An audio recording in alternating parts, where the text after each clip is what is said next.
첫 번째는요, 사물의 개념을 파악하는 능력이 강하다라고 하였습니다. 우리 아이들은요, 자랄 때에 우리 엄마가 주는 느낌과 감각 정서에 따라서 사물을 아주 빠르게 느끼고 개념을 파악해내는 능력이 있어요. 사실 그거는 생존에 의한 거거든요.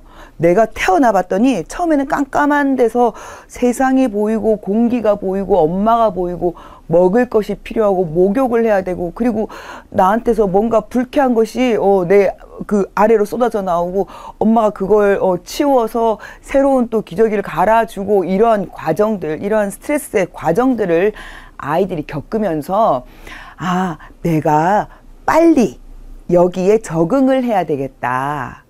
아, 내가 가장 믿는 우리 엄마, 내가 가장 익숙하게 들었던, 세상에서 태어나서 가장 좋아하는 우리 엄마의 목소리, 크게 말하는 바가 무엇인지를 내가 빨리 캐치를 해야 되겠다.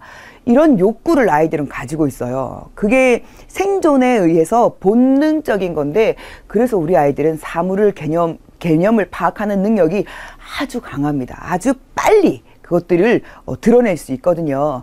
근데 우리 엄마들이 좀 둔하고 무심하셔서 우리 아이들이 그 능력을 발현해내려고 하는 그 과정들을 잘 캐치를 못하셔서 아이들을 좀 둔하게 키워내는 경향을 볼 수가 있어요. 그런 경우들을 가끔 볼 수가 있는데, 아이들을 바라볼 때 우리 엄마들이 그래서 조금 예민하실 필요는 있습니다. 자, 첫 번째 한번 볼까요? 우리 아이의 능력은요, 놀이를 기본으로 해서 사물의 상태를 파악하는 그런 느낌을 표현으로 하는데, 그런 표현이 깊을수록 우리 아이의 능력이 강하게 드러난다고 합니다. 네, 그래서 우리 아이들이 표현을 여러 가지 방법으로 표현을 해요. 태어나서 4주 정도가 되는 그 시간을 우리가 신생아다 이렇게 얘기를 하죠. 신생아 때는요, 물론 우는 방법밖에 몰라요. 내가 불편해도 울고, 내가 배고파도 울고, 더워도 울고, 추워도 울어요. 불쾌해도 울고요. 엄마가 눈에 안 보인다, 너무너무 불안한 마음에도 울어요. 아이들은 눈물은 나오지 않지만 으앙 소리 내서 크게 울어요. 그게 뭐냐면, 엄마 나 좀 봐주세요 하는 그런 신호이며 표현이거든요. 근데 그게 생후 한 달 정도가 지나고 나면 다양한 형태의 표현을 드러내요.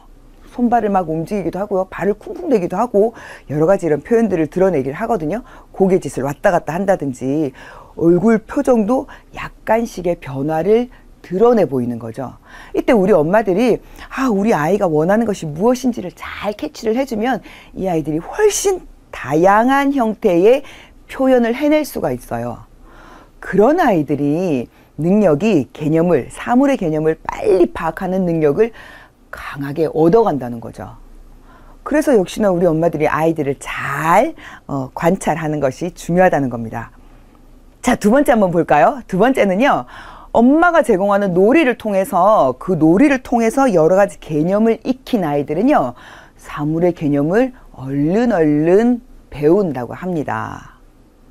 아이들이 배워내고 익혀내는 개념이 뭐 별게 있을까 싶지만요, 이 아이 때에 우리가 성인까지 갔을 때 배우는 것의 대부분을 배워내거든요. 얼마 전에 예전에 있었던 책 중에 우리가 알고 있는 모든 것은 유치원에서 배웠다라는 책이 있었어요. 그 책이 베스트셀러가 되었는데, 무슨 말이냐면, 프로이트가 얘기를 하기를, 우리가 평생 죽을 때까지 행동하는 이 생활과 행동의 패턴의 대부분은요, 7세 이전의 기억에서 온다고 합니다. 유럽인인 프로이트가 7세 이전이라고 얘기를 했으니까 만 5세 정도가 되겠죠. 만 5세라 하면요, 미숙한 영유아 시기 때 엄마와 함께 교감하고 놀이하고 배워냈던 것이 아이들의 정서를 평생 좌우할 뿐만 아니라 아이의 기억과 아이의 뇌 역시도 좌우한다는 얘기인 거거든요. 그래서 여러분, 그게 굉장히 중요한 게 되는 겁니다. 그래서 시기가, 모든 것은 시기가 있으니까요. 피곤하고 좀 힘들어도 우리 엄마들이 아이들이랑 함께 재미나게 놀아주는 것을 게을리하지 말아야겠다. 그것을 좀 마음에 다시 한번 각오를 다지셨으면 좋겠어요. 대신 아이가 잠잘 때는 옆에서 1시간씩 같이 주무세요. 괜찮으니까. 그리고 뭐 한 30분쯤 먼저 일어나서 아이들 이유식도 준비하시고 아이들 놀잇감도 잠깐씩 챙기시고 이러시면 될 것 같아요. 자, 그리고 세 번째는요. 부모한테서부터 체계적인 놀이를 배운 아이들이 누구나 잠재적인 재능을 크게 발현해 낸다는 겁니다.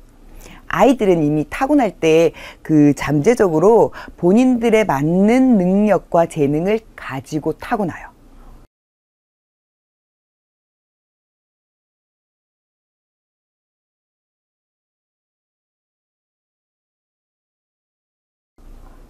오늘날 심리학에서는 그 개인의 성향은 가지고 태어난다가 정석이거든요.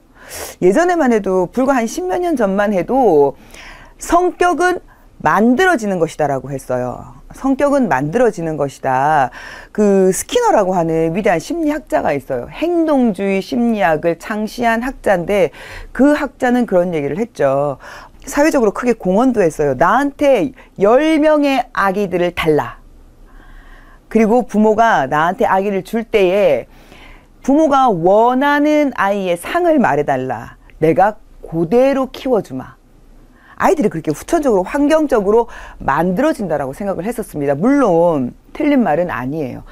그 성격은 환경에 의해서 다져지고 만들어지는 것은 맞습니다만 만들어지기 이전에 아이들이 가지고 태어나는 성격과 재능이 반드시 있다는 것을 염두를 좀 해주시고 우리 아이가 어떤 성향으로 태어났는지 우리 아이가 어떤 재능을 가지고 태어났는지에 관심을 좀 많이 가져서 우리 엄마들이 관찰을 해주시면 좋겠다라는 거죠.